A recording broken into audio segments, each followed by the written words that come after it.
Hello guys. तो welcome to our channel commerce with maths.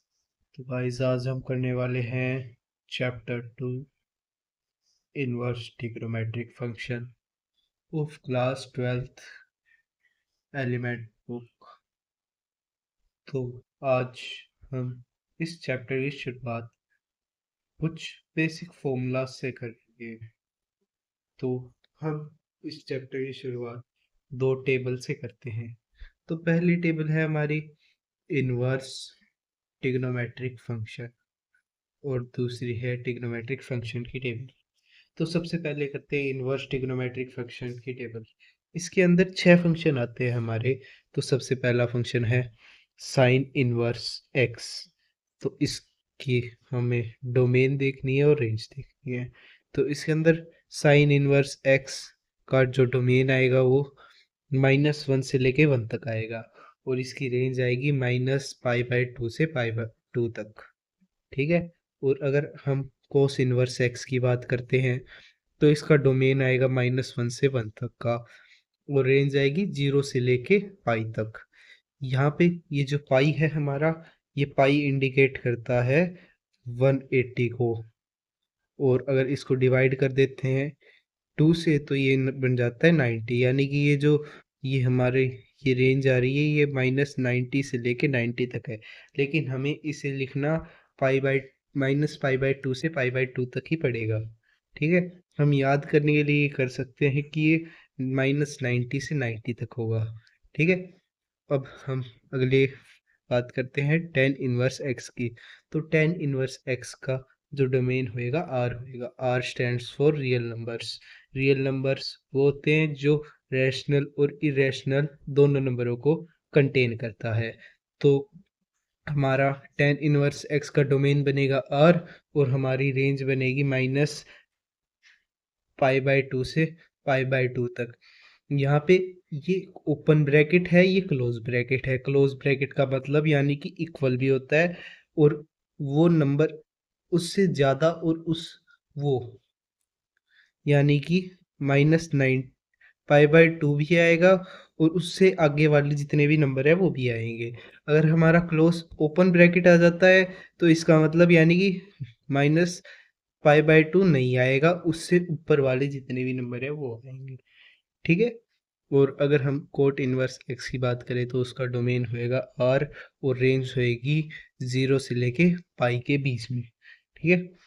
अब बात करते हैं साइन इनवर्स एक्स की। साइन इनवर्स एक्स हम कोस इनवर्स एक्स को ही लिखते हैं।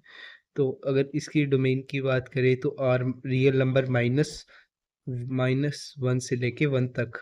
ठीक है। और अगर रेंज की बात करें तो 0 से लेके पाई तक -90 π/2 या फिर 90। ठीक है। लेकिन हमें लिखना π/2 ही पड़ेगा। कोसेक्स इनवर्स एक्स, इसकी अगर डोमेन की बात करें तो रियल नंबर -1, 1 यानी कि इसके अंदर क्या बेसिक चीज़ हमें ध्यान रखनी है कि जो डोमेन है वो दो ट्रिग्नोमेट्रिक फंक्शन का सेम रहेगा हर एक में। लेकिन जो रेंज है वो वेरी करेगी हर एक ट्रिग्नोमेट्रिक फंक्शन से। ठीक है। मतलब अगर हम कोस इनवर्स एक्स की बात करें तो इसकी रेंज होगी -90 से लेके 90 तक, जिसमें हमें माइनस करना है 0 को। ठीक है। तो हम आगे बात करते हैं ट्रिग्नोमेट्रिक फंक्शन की। ट्रिग्नोमेट्रिक फंक्शन हमारे 6 है। इसके अंदर हमने इन्वर्स की बात करी थी, इसके अंदर हम इन्वर्स की बात नहीं करेंगे।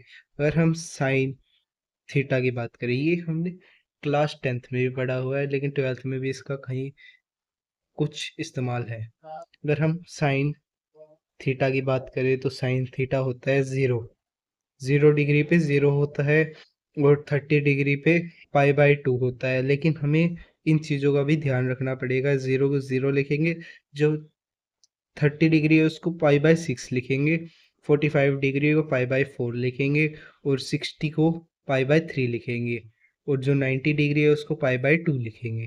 ठीक है। साइन थीटा अगर हम इसकी कैसे ये टेबल बनी उसकी बात करते हैं तो इसके अंदर हमें पहले 0 1 2 3 4 उन सबको 4 से डिवाइड कर देना है। उसके बाद उन सब का रूट कर देना है। तो अगर हम पाई बाय 4 का रूट करते हैं तो 0 डिग्री आएगा। अगर 1/4 का रूट करते हैं तो 1/2 आएगा। और अगर 2/4 का रूट करते हैं, 2 ये गया 1 पे, ये गया 2 पे, तो ये 1/√2 आ जाएगा। ठीक है। और अगर हम √3/4 की बात करते हैं तो √3/2 आ जाएगा। और यहाँ पे 4 से 4 कटा तो 1 आ गया। अब कोस थीटा हमारा इसका साइंस का रिवर्स आ जाएगा, यानी कि 90, यहाँ पे हमारा साइन 91 था तो यहाँ पे कोस 01 होगा। और अगर साइन 60 √3/2 था तो हमारा कोस 30 √3/2 होगा। और ये 45 डिग्री, साइन 45 डिग्री भी 1/√2, तो कॉस 45 डिग्री भी 1/√2 हो जाएगा। और साइन थीटा 30 हो तो 1/2 आता है, तो यहाँ पे कोस 60 1/2 आएगा। ठीक है। और कोस 90 की बात करें तो वो 0 हो जाएगा। अगर हम टेन थीटा की बात करें तो टेन थीटा को हम लिख सकते हैं साइन बाय कोस, यानी कि 0/1 0, 1/2 डिवाइड में √3/2, यानी कि 1/√3। वो अगर हम इन दोनों को डिवाइड करते हैं तो 1 आएगा। और अगर √3/2 डिवाइडेड बाई 1/2 करते हैं तो √3 आएगा। और अगर 0/1 करते हैं, अगर 0 डिवाइड में आता है तो उस 0 को हम किसी भी नंबर से डिवाइड करते हैं तो हमारा आंसर 0 आता है। लेकिन अगर किसी नंबर को 0 से डिवाइड करेंगे तो वो आंसर हमारा इनफाइनाइट, उसकी कोई वैल्यू नहीं होती, नॉट डिफाइंड होता है वो। ठीक है। और अगर हम कोट थीटा की बात करें, 0 पे कोट थीटा 0 पे होएगा इनफाइनाइट, और कोट 30 होएगा √3। और अगर कोट 45 की बात करें तो वो 1 होगा। और कोट 60 की बात करें तो 1/√3 हो जाएगा। और कोट 90 की बात करें तो वो 0 हो जाएगा। अगर अब हम बात करते हैं सेक थीटा। सेक थीटा क्या होता है? 1/कोस थीटा। ठीक है, इसका इन्वर्स। ठीक है। अगर हम इसकी बात करें तो ये इसका उल्टा है, ये सेक थीटा कोस थीटा का रिवर्स है। तो यानी कि 1/1 का रिवर्स 1, √3/2 का इन्वर्स 2/√3, 1/2 का इन्वर्स 1/√2 का इन्वर्स √2, और 1/2 का इन्वर्स 2। और यहाँ पे हमारा था 0/1, लेकिन यहाँ पे आगे इन्वर्स होएगा 1/0।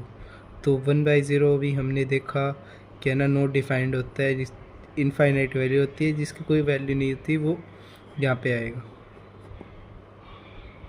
और अब हम बात करते हैं कोसेक थीटा की। कोसेक थीटा होता है 1/साइन थीटा।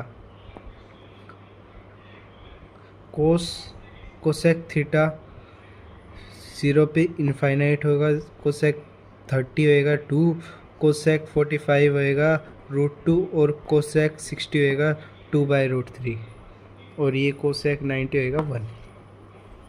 तो आज की वीडियो के लिए अभी हम 2 ही टेबल करते हैं, और अगली वीडियो में हम आगे जो बच गए फॉर्मूले उनको रिवाइज करते हैं। तो थैंक यू गाइस।